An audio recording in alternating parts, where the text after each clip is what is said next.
ሌላኛው ጥያቄ ደግሞ እንግዲህ በስላሴ በምን አንድ ይሆናሉ? አሁን ደግሞ በምንድነው አንድ የሚሆኑት? ሶስቱ አካላት ምንድነው ስንል አንድ ምንነት ነው ያላቸው፣ በባህሪ አንድ ይሆናል። እንግዲህ ስለ እግዚአብሔር የምንናገራቸው ቋንቋዎች ያጥሩናል፣ ይቸግሩናል። ግን ዞሮ ዞሮ ግን ባህሪ ስንል አካል ስራውን የሚሰራበት የአካል ምንነት ነው። አካል ማለት ማንነትን ይጠቁማል ብለናል። እግዚአብሔር ምንድነው? እግዚአብሔር ምንነቱ ምንድነው ሲባል የእግዚአብሔር ባህሪ አይታወቅም፣ አይመረመርም። አምላክነት፣ ጌትነት እነዚህ የምንላቸው የባህሪ መገለጫዎች ናቸው። እና ባህሪው ግን ምንድነው ሲባል ባህሪ አይመረመርም፣ ከሰው አእምሮ በላይ ነው። ስለ ባህሪ ሰው አያጠናም። ምንነት እና ባህሪ ማለት ምንነት ማለት ነው።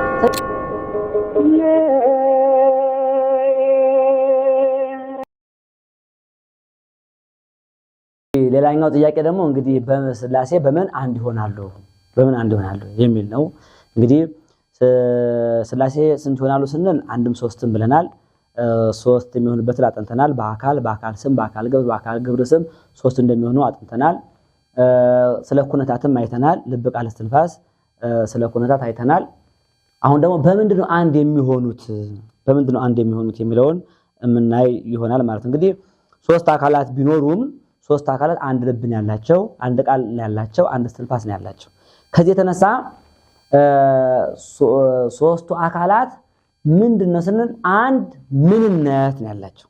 እንግዲህ በምን አንድ ይሆናሉ ስንል በመጀመሪያ በምን አንድ ይሆናሉ ስንል በባህሪ አንድ ይሆናሉ።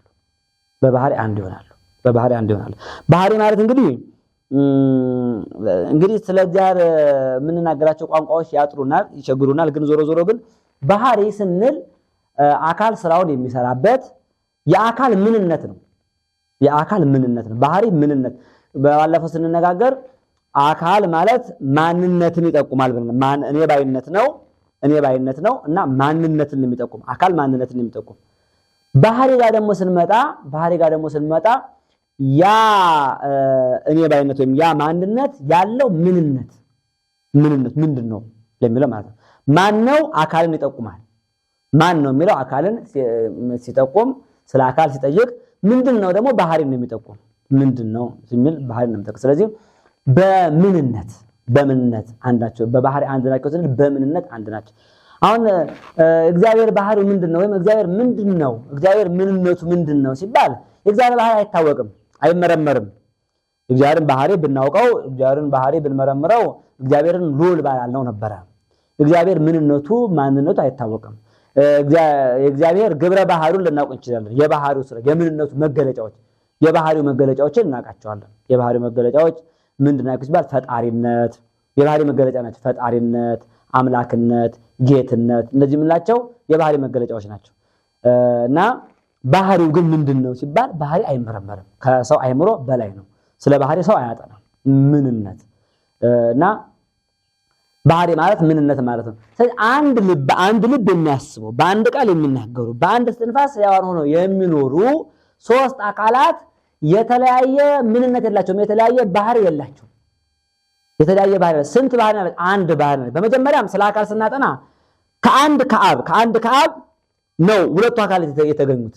ስለዚህ ወልድ ከአብ አብን አህሉ አብን መስሎ ተወለደ። ሌላ አይደለም፣ ሌላ ባህሪ አይደለም፣ ከአብ የተገኘ ነው ማለት ነው። ስለዚህ አብን አህሉ አብን መስሎ በአብ ሳይቀደም ከአብ ተወለደ እንላለን። መንፈስ ቅዱስም ደግሞ ሌላ አይደለም፣ ከዛው ከአብ አብን አህሉ አብን መስሎ በአብ ሳይቀደም ወጣ ብለናል። ስለዚህ የተለየ ባህሪ የለም። እነዚህ ሶስት አካላት በእኔ ባይነት ሶስት ቢሆኑም ደግሞ በኩነታት አንድ ልብ፣ አንድ ቃል፣ አንድ እስትንፋስ ነው ያላቸው።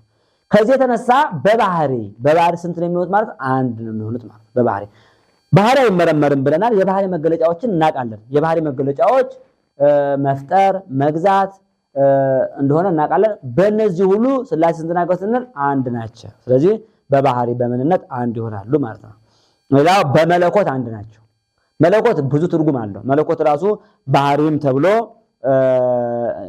ይገለጣል። በዚህ በቆላሲስ ሐዋርያ ቅዱስ ጳውሎስ በቆላሲስ መልእክቱ ምዕራፍ 2 ላይ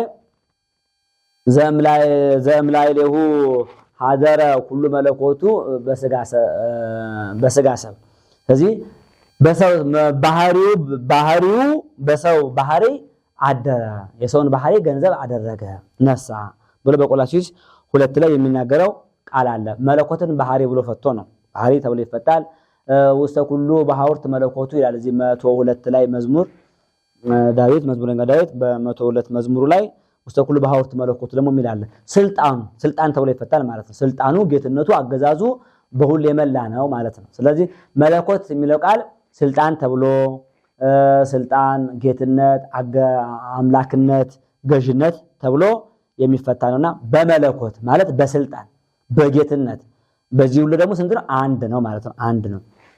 በአምላክነት አንድ ነው። በአምላክነት አንድ ነው። በአምላክነት አንድ ነው። ስለዚህ ስንት አምላክ አለ? ስንት ጌትነት አለ ስንል አሐቲ ምኩናን፣ አሐቲ ስልጣን፣ አንድ ጌትነት ነው ማለት ነው። አንድ ጌትነት። ይሄንን ቅዱስ መጽሐፍ በደንብ ነው የሚነግረን በመፍጠር አንድ እንደሆነ። ከዚህ በበለጠ ግን በመፍጠር አንድ ናቸው፣ በፈቃድ አንድ ናቸው። ምክንያቱም የዚህ ሁሉ ምንጭ ደግሞ ምንድነው ስንል ኩነታት ናቸው። 3 አካል አንድ ልብ ካላቸው ስንት ሐሳብ ነው ሊኖራቸው ስንል በአንድ ልብ የሚያስቡ ከሆነ በሐሳብ አንድ ናቸው። በአንድ ልብ የሚያስቡ ከሆነ በእውቀት አንድ ናቸው። በአንድ ልብ የሚያስቡ ከሆነ በአንድ ቃል የሚናገሩ ከሆነ በአንድ እስትንፋስ ሕያዋን ሆነው የሚኖሩ ከሆነ ይህን በፈቃድ አንድ ነው የሚኖሩት ማለት ነው። ስለዚህ በአንድ ሕይወት የሚኖሩ ከሆነ አብ ከወልድ ከመንፈስ ቅዱስ ተለይቶ የሚኖርበት ዘመን የለም።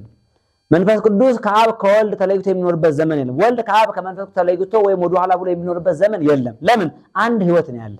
አንድ ሕይወት ካለ 3ቱ አካላት በአንድነት ነው የሚኖሩ። 3ቱ አካላት አንድ ሕይወት ካላቸው 3ቱ አካላት በአንድ ነው የሚኖሩት። 3ቱ አካላት አንድ ቃል ካላቸው የ3ቱ አካላት ቃል አንድ ነው።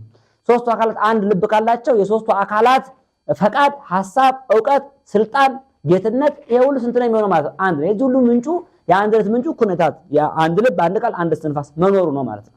ስለዚህ ይህን ቅዱሳት መጽሐፍት በሚገባ ነው የሚነግሩን። ለምሳሌ ስለ ምስጢረ ሥላሴ ከመጽሐፍ ቅዱስ ስንመለከት እግዚአብሔር አለ ሰውን በመልካችን እንደ ምሳሌያችን እንፍጠር የሚል ቃል እናገኛለን። አሁን እግዚአብሔር አለ አንድነትን ሰውን በመልካችን እንደ ምሳሌያችን እንፍጠር ኦሪት ዘፍጥረት ምዕራፍ 1 ቁጥር 26 ላይ ነው። ሰውን በመልካችን እንደ ምሳሌያችን እንፍጠር ሲል ሰውን በመልካችን እንደ ምሳሌያችን እንፍጠር የሚለው በመልካችን እንደ ምሳሌያችን እንፍጠር የሚለው ሶስትነትን የሚገልጽ ነው። እግዚአብሔር አለ የሚለው አንድነትን የሚገልጽ ነው። በደንብ ደግሞ ካስተዋል ነው በመልካችን የሚለው ቃል እንደ ምሳሌያችን የሚለው ቃል ራሱ ምን በውስጡ ደግሞ አንድነትን ይገልጣል። በመልኮቻችን አይደለም የሚለው። ስለዚህ 3ቱ አካላት አንድ መልክ አላቸው። አንድ የጌትነት መልክ፣ አንድ የአምላክነት መልክ ነው ያላቸው። በአርአያችን ነው የሚለው። እንደ ምሳሌያችን ሲል ደግሞ አንድ ምሳሌ ናቸው ማለት ነው። አንድ ምሳሌ ናቸው። አሁን ምስጢረ ሥላሴ በምንም አይመሰልም። ምሳሌዎች ሁሉ ጎዶሎች ናቸው እና አብ ማንን ይመስላል ሲባል ማንን ነው የሚመስለው ሲባል ሌላ ምሳሌ አይደለም። አብ ወልድን መንፈስ ቅዱስ ምሳሌ ወልድ ነው መንፈስ ቅዱስ ነው። ሌላ ሊሆን አይችልም። የሚተካከለው ምሳሌ ማለት ነው።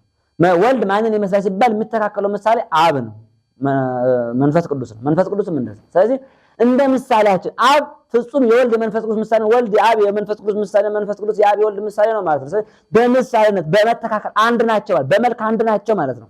3ቱ አካላት እንደገና ምንድነው የሚለው እንፍጠር ሲል የሚለው ቃል ብዛትን ወይም ሶስትነትን የሚጠቁም ቢሆንም ግን እንፍጠር ነው።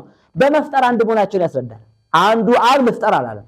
ስለዚህ መፍጠር ይሄ ዓለም በማን ተፈጠረ? በሶስቱ አካላት ባላቸው አንዲት የመፍጠር ስልጣን ማለት በዚህ ነው ምን የሚሆኑት ማለት ነው አንድ የሚሆኑት። እዛው ኦሪት ዘፍጥረት ምዕራፍ 3 ላይ ደግሞ ምዕራፍ 3 ላይ ሰው ክፉና እግዚአብሔር አለ ይላል። እግዚአብሔር አለ ሰው ክፉና ደጉን በማወቅ ከኛ እንዳንዱ ሆነ። እግዚአብሔር አለ ሲል አንድነትን ነው። ክፉና በጎን በማወቅ ከኛ እንዳንዱ ሆነ ሲል ደግሞ የሶስትነትን ከእኛ የሚለው ማለት ከእኛ የሚለው ሶስትነትን የሚያመለክት። አሁንም ይህንን ደግሞ በደንብ አድርገን ካስተዋል ነው በማወቅ ነው። በማወቅ ከኛ እንዳንዱ ሆነ ሲባል በማወቅ ከኛ እንዳንዱ ሆነ ሲል እግዚአብሔር አምላክ ምን ማለት ነው?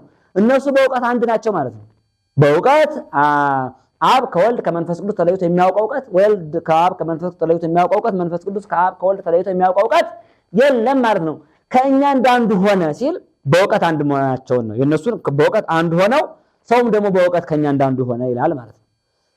ስለዚህ በእውቀት አንድ ናቸው ማለት ነው። ወደ ሰናዖርም ጋር ደግሞ ስንሄድ እዛው ዘፍጥረት 7 ላይ ወደ ሰናዖር ግንብም ስንሄድ ደግሞ በሰናዖር አመጽ ምክንያት ለመቅሰፍ እግዚአብሔር በተነሳ ጊዜ እግዚአብሔር አለ ይላል።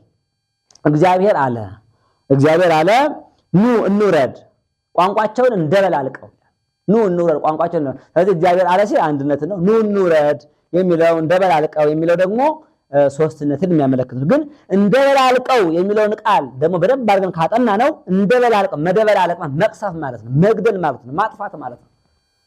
ስለዚህ በዚህ ደግሞ በመፍረድ ማለት ነው፣ ፈርዶ ማጥፋት ማለት ነው። በዚህ ደግሞ በመፍረድ በዚህ ደግሞ ስንት መሆናቸውን የሚያስረዳ ማለት ነው። ቋንቋን በመደበላለቅ አንድ መሆናቸውን የሚያስረዳ ነው ማለት ነው።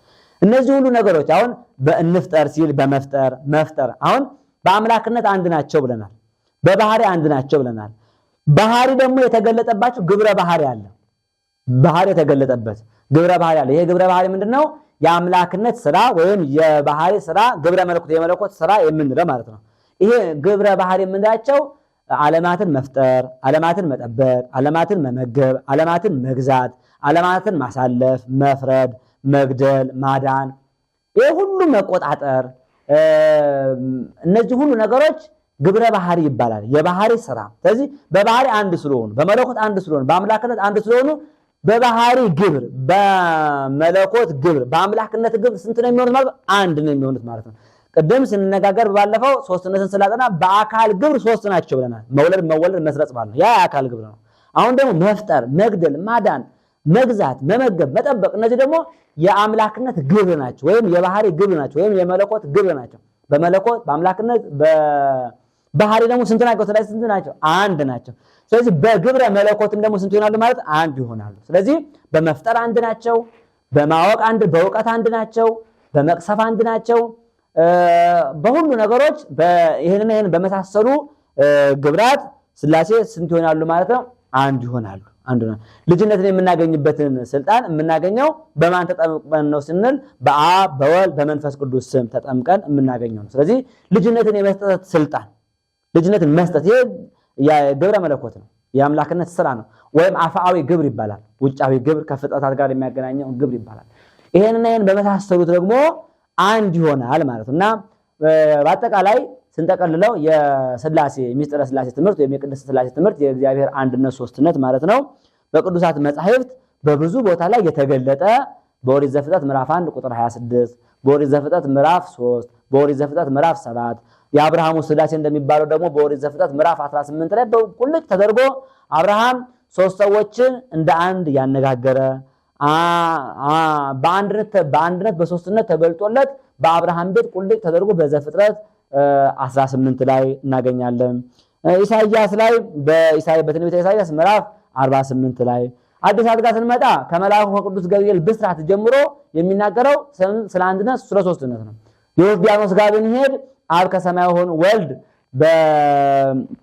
በግርማ መለኮት በክበበ ትስብእት ለመጠመቅ ወደ ዮርዳኖስ ሲመጣ አብ ደግሞ ልጄ ይሄ ነው ብሎ ለመመስከር በደመና ሆኖ ሲገለጥ መንፈስ ቅዱስ በአምሳለ ርግብ በወልድ ራስ ላይ ሲያርፍ አንድነት ሶስትነት ሲገለጥ እንመለከተዋለን። በደብረ ታቦር የተገለጠ አንድነት ሶስትነት ነው።